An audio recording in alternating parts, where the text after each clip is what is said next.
Aloha Kauai, I'm Trisha Allen and this is the Hōʻike Weekly. Yesterday was Independence Day, and how could you forget? I mean, your neighbor is probably still lighting off leftover fireworks. You may or may not have woken up with a headache from last night's festivities, and you still gotta clean off the grill after spending hours of carefully searing all that Ono food. The good news though, you can listen to this as a podcast while you do all of that. That's right, the Hōʻike Weekly is now also a podcast and is available for streaming on Spotify, Apple Podcasts, and of course, the Hōʻike.org website. Happy listening. Now that the 4th of July events have fizzled out and the smoke is clearing, let's focus on some additional events and festivals happening around the island. Matthew Singer, magician and mentalist, has more performances at the Grand Hyatt this weekend, and he's ready to dazzle audiences with his mind-boggling talent, just like he did when he came to our studio a couple weeks ago. He mixes magic with mentalism to create a truly unique experience that'll capture your entire family's attention. A festival honoring Wahine entrepreneurs is taking place Saturday, July 6th. The Wahine Maid Market and Festival runs from 10 a.m. to 4 p.m. at Kapa'a Beach Park, and according to the flyer, it'll feature face painting, music, and unique gifts for purchase, as well as some Ono food and a silent auction benefiting the Help Maui Rise organization. Also on Saturday, it's Old Kapa'a Town's first Saturday Ho'olaulea multicultural celebration. This monthly event is held on the first Saturday of every month from 5 p.m. to 9 p.m.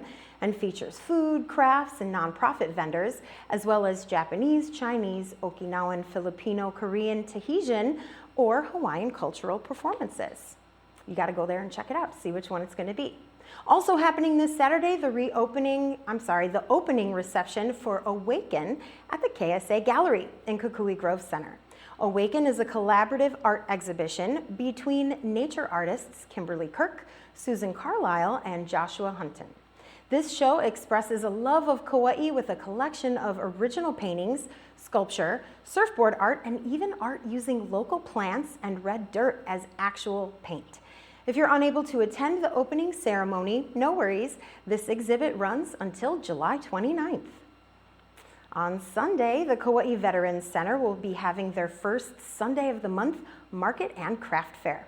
This local treasures marketplace goes from 9 a.m. until 1 p.m. and will feature local artisans and bakers, as well as handmade crafts and local farmers. There's even a second-hand shop with plenty of hidden gems just waiting to be discovered by residents and visitors alike. If shopping isn't really your thing, how about eating or sushi?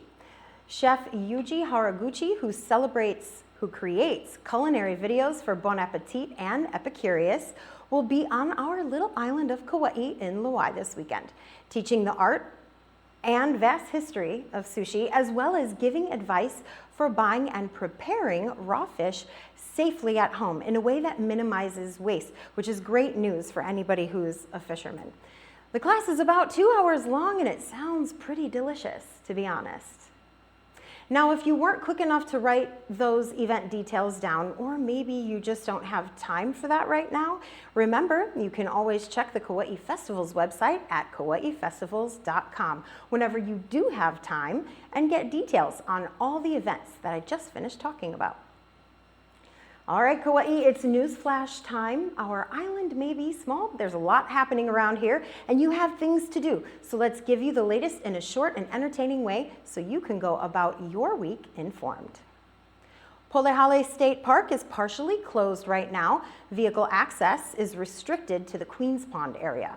This closure is only on weekdays, so you can still visit Pole on Saturdays and Sundays. The DLNR Division of State Park is working closely with local descendants and the community to preserve the area.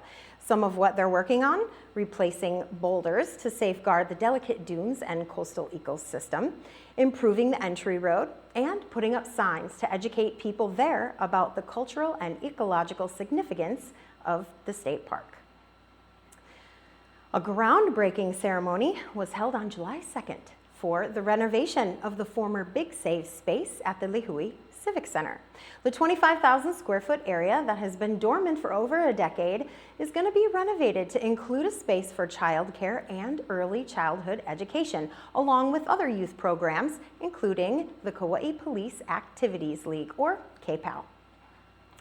There will be some road closures happening. Po'ohiwi Road in Kalaheo is going to be closed from July 1st until July 31st.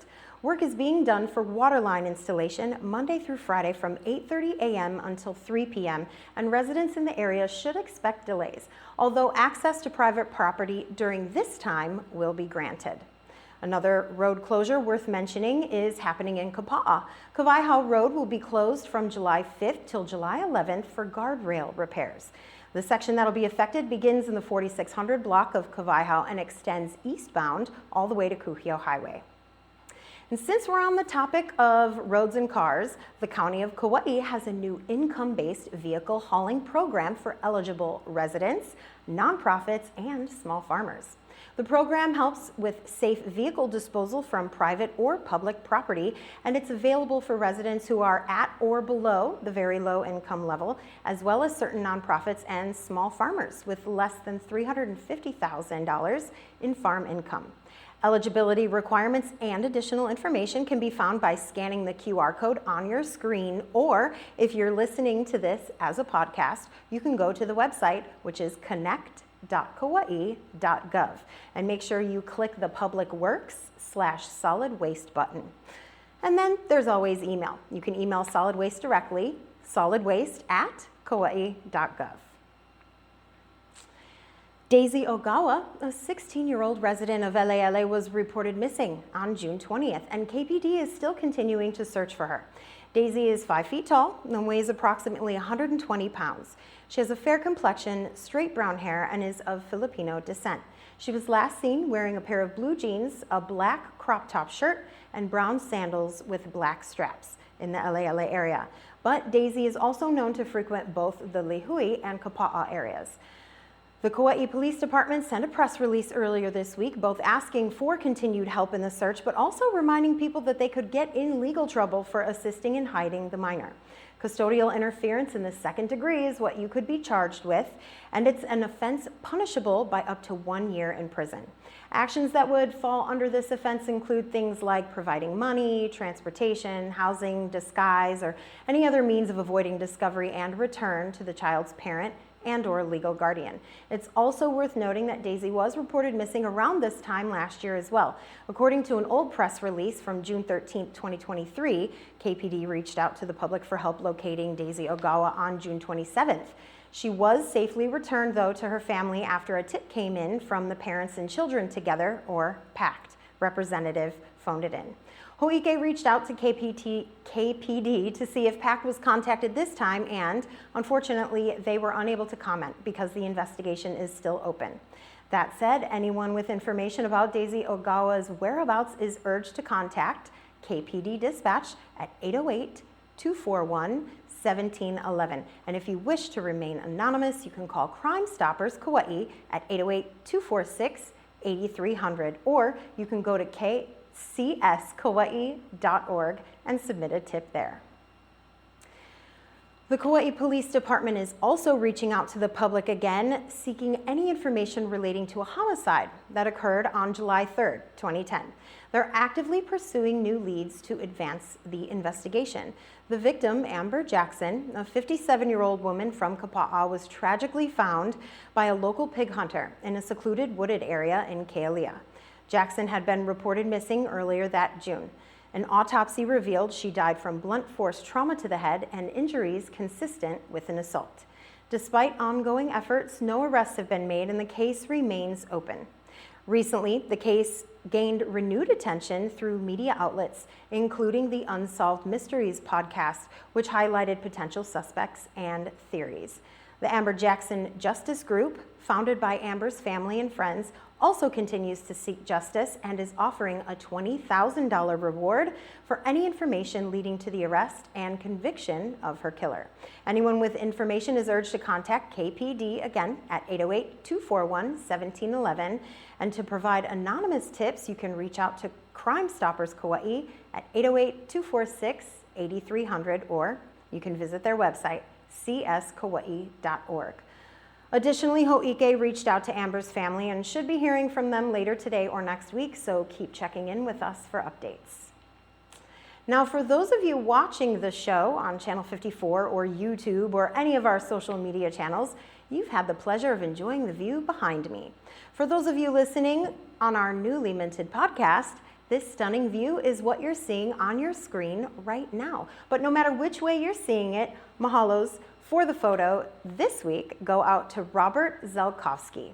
What an amazing shot of Wailua, and mahalo nui for sending it in. All right, Robert's done his part. Now it's time to do yours. Go to hōʻike.org and send us your beautiful photo of Kauai and see if we use it for our backdrop and podcast cover next week. All right, Kauai, that's all the Hōʻike we have for you this week. I'm Trisha Allen, wishing you love and aloha. Have a great weekend from all of us here at Hōʻike.